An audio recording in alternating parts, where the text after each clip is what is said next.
What up, players? It's Warboss Tab in this mode. This should be the last video for our wagon as we move on into the Ironblaster of highlights for the wagon art. And what we're going to be using is chainmail first. And this is to highlight, dry brush, and just generally lighten up the metal pieces. So take your chainmail, wipe most of it off onto your wet palette, and then you're just going to brush it over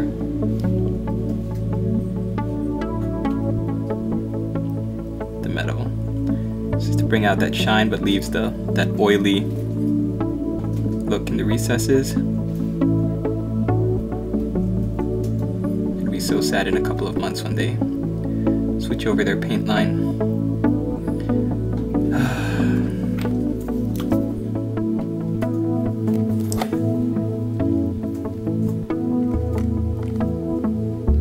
There, so because it's up close and it's like right in the light, you can't really tell, but when you hold it back, it looks really nice. It pops, the silver pops up from the oil really nicely.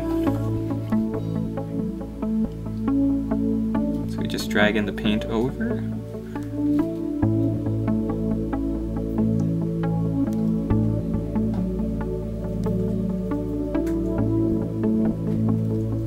And look how nicely the Bad Black dried in the cracks and the crevices. If we hadn't dry brushed our gray colors over that, it wouldn't have looked as good, I think. Now we're getting onto the rims of the barrels.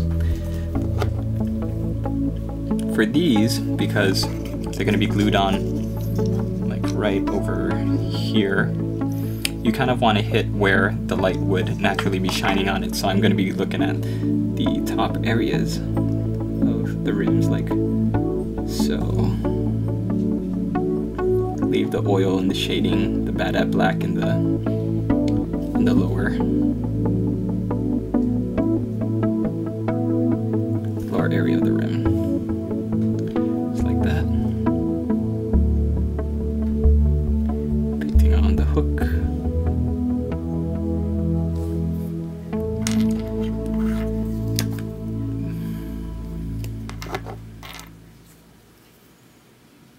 We're getting the barrel with the Nordland cross on it.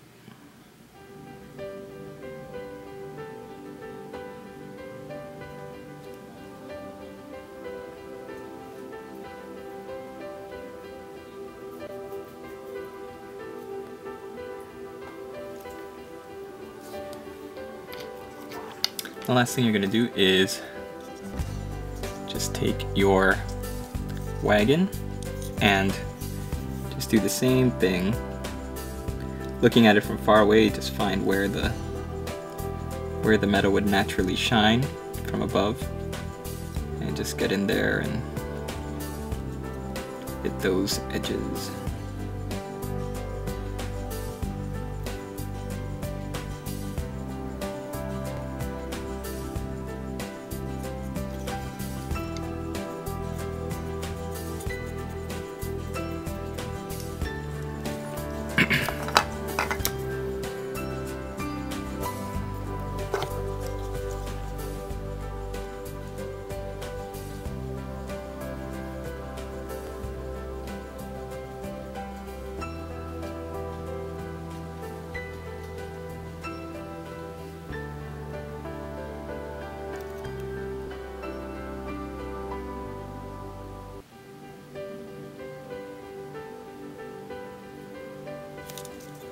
Actually taking really special care with the elven helmet here, because I think it's the elves that use mithril, or their metals are always gleaming and shiny, and even though this one has been on this guy's trophy rack, I still wanted to show some kind of remnant of its former glory.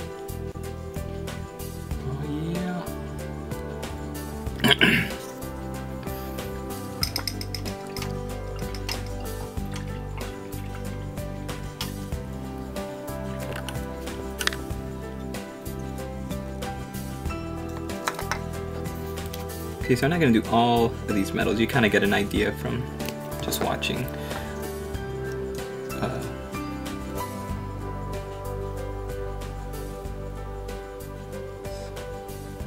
Just kind of go at wherever, however much you feel you want to highlight. If anything, pay attention to the edges, ridges, any rivets, hard edges, especially anything that accidentally got a little bit of brown on it. Just want to go back over that.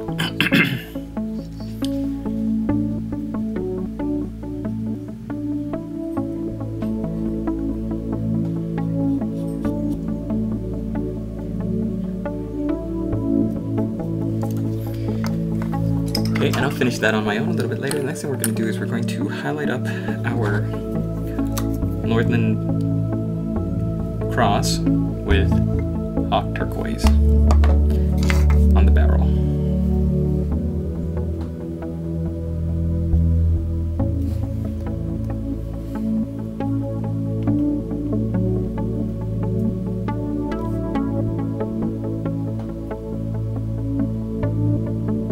You see how dark it got with the Bad Black wash? It almost makes it look like a regal blue. If you're watching this any later than March 2012 and you just got in the hobby, none of the colors that I'm using are probably going to make sense to you, since I hear their GW is changing their paint line soon. Oh, so sad. I'm gonna have to relearn all my paints.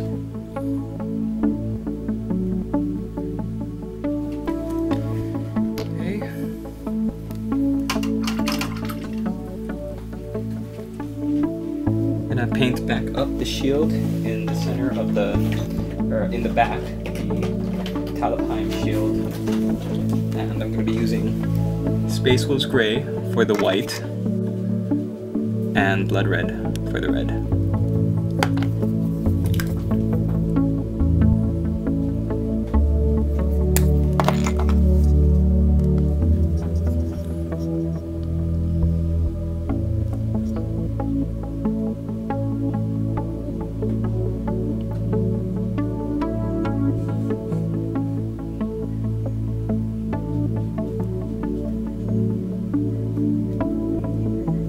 Now that there's shading with the wash, you just want to be careful that your paint isn't too thin.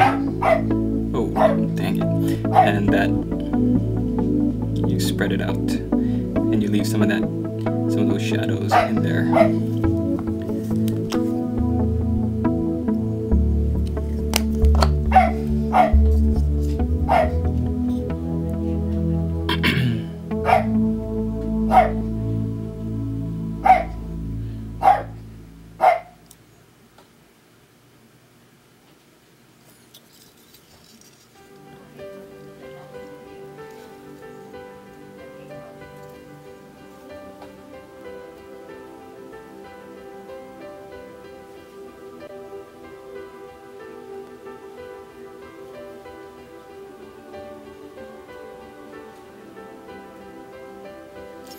So that's one layer of paint. I'm going to let that dry, come back and do a second one. Keep it nice and thin like that so it doesn't cake up or get like, you know, too streaky. And I'm also going to do the same thing for the blood red. Sorry about that, something's making my dog outside go crazy. I'm going to stop here so you don't hear him barking anymore. I'm going to do that and then I'll come back and show you what it looks like in a second. Okay, so that is the shield. Looks pretty nice, I think. If anything, it looks like I just have to touch up the silver. I see a little bit of red paint there, but I think overall it looks really nice. And the silver everywhere else, it seems to be holding up pretty well. So next, we are going to move on to the bone colors. So the skulls, various skulls littered around. This giant honkin' tusk over here on the back. And the colors that we're going to need for this, get rid of all the chainmail, is Bleached Bone, Deneb Stone, and Skull White. So we're going to start by going back over with our Deneb Stone.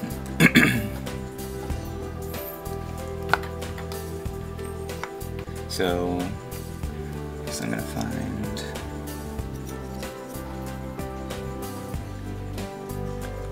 the skull over here inside.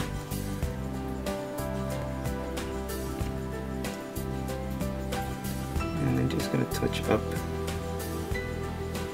I watered down the Deneb Stone in my Ghetto Wet palette, so it's going to come on real smooth.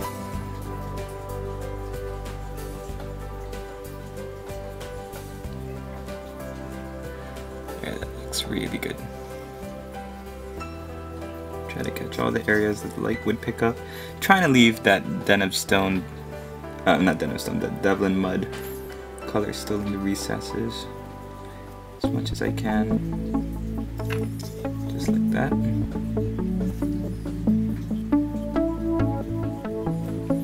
Okay, next I'm going to do the same thing for the skulls and this giant horn thing on the back. So I'm going to start with the skulls here.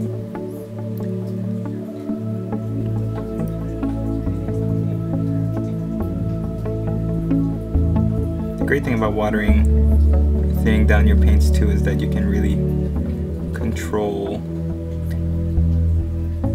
the amount that goes on your model and spread it around so that it doesn't cake up in one area. At least that's the theory.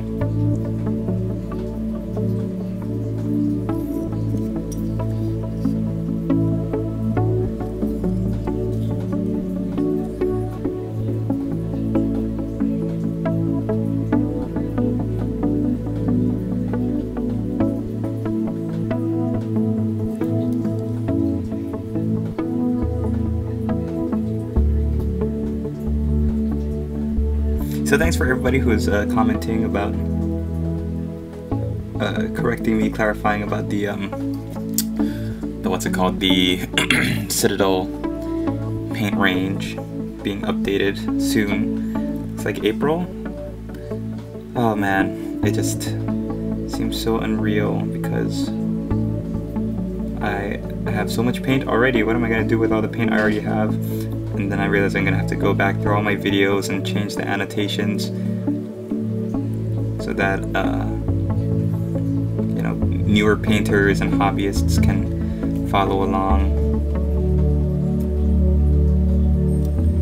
as best as possible. I mean, that's the whole point of doing the annotations, is that I want people to be able to follow along at home. So once the paint line switches over, I'm gonna have to go back and do all that again, which I don't mind.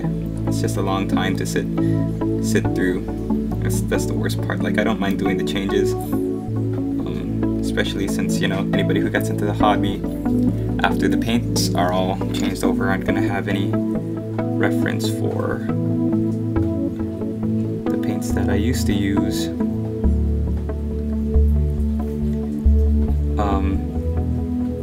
And all the reviews that I've been reading say that VGC, Vallejo Game Color, is the way to go. So I'm looking at possibly adding that to my collection as well. We'll see. We'll see how that goes.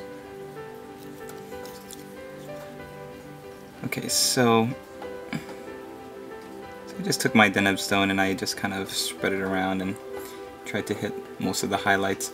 So what we're going to do now is kind of do the same thing with Bleached Bone. I think I need to be this zoomed in. I'm going to zoom out just a little bit.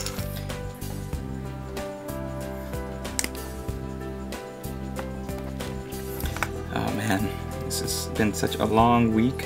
It's Saturday night when I'm filming this, and holy cow, what a week.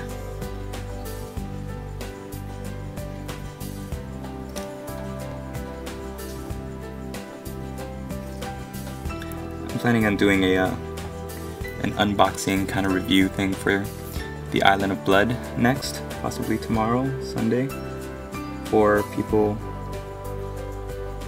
Some people have been asking for high elf stuff, and also for just to review that set and all the models that come in it. So I think it's a good way to introduce people to the hobby, or who might be curious about it and about what it's about, or people who just like high elf models because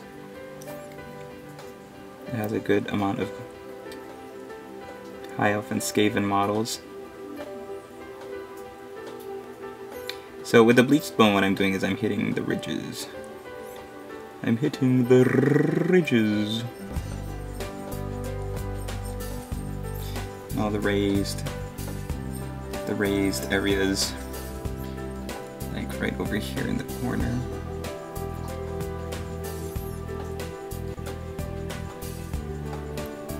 Bleached Bone generally has a very creamy off-white. So when used on top of Deneb Stone, it can be very effective. I think Tomb Kings really benefit from this creamy white, off-white color, whereas Vampire Counts really go for more of a white bone. Okay, so there's that. The last thing I'm going to do is I'm going to add a little bit of Skull White to my Bleached Bone, already in the Ghetto Wet palette. And I'm just going to use this to really touch up the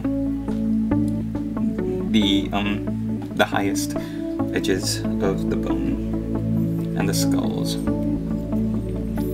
So for example, if this is in frame there, right here on the brow line,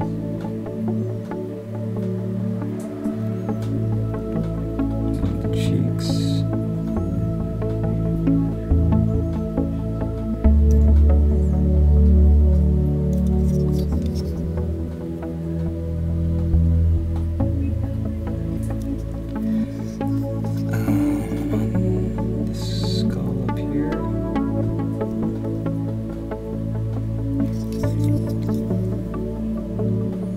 this is such a fun model to paint.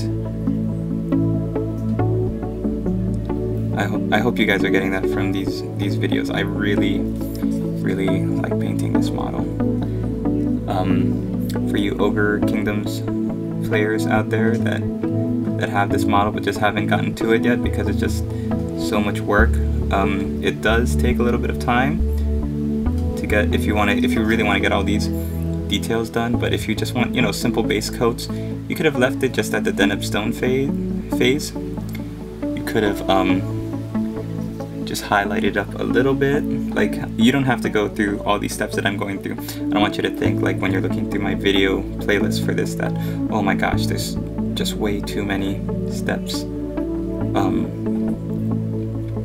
For me though, this is my favorite part of the hobby, so I go these extra steps. You definitely just do what you feel comfortable with.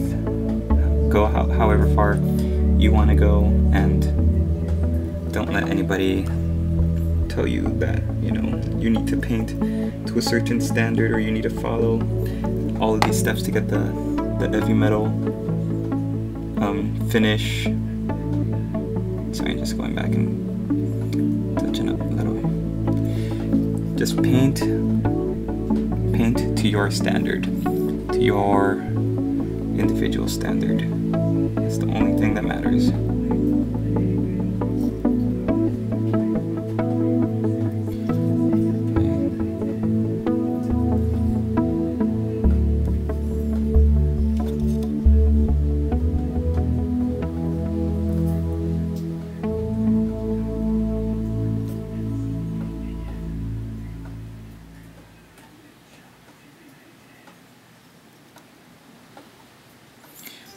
Okay, and with that,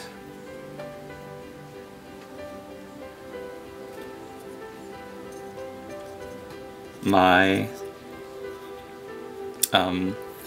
wagon here is complete. The saddest thing when I was testing out I think I've got a minute left, I was testing out my wheels, and look, this is the saddest part. My Chaos Star here that I think is just so awesome, the gold Chaos Star when you put the wheel on, totally covered. It's totally gone. So sad, because I think this is the coolest part, this 8-pointed Star of Chaos, and it's totally gone, disappears, but oh well, that's alright. So I'm gonna wait to glue all the pieces together until I have my Ogre driver painted up and stuff, but this has been the last step for how to paint or how to do the details up on the wagon part. Next, what we're going to be doing is we're going to be painting up I thought we'd do the driver next so that we can connect all these pieces together. So we'll see you then. Happy painting, everybody.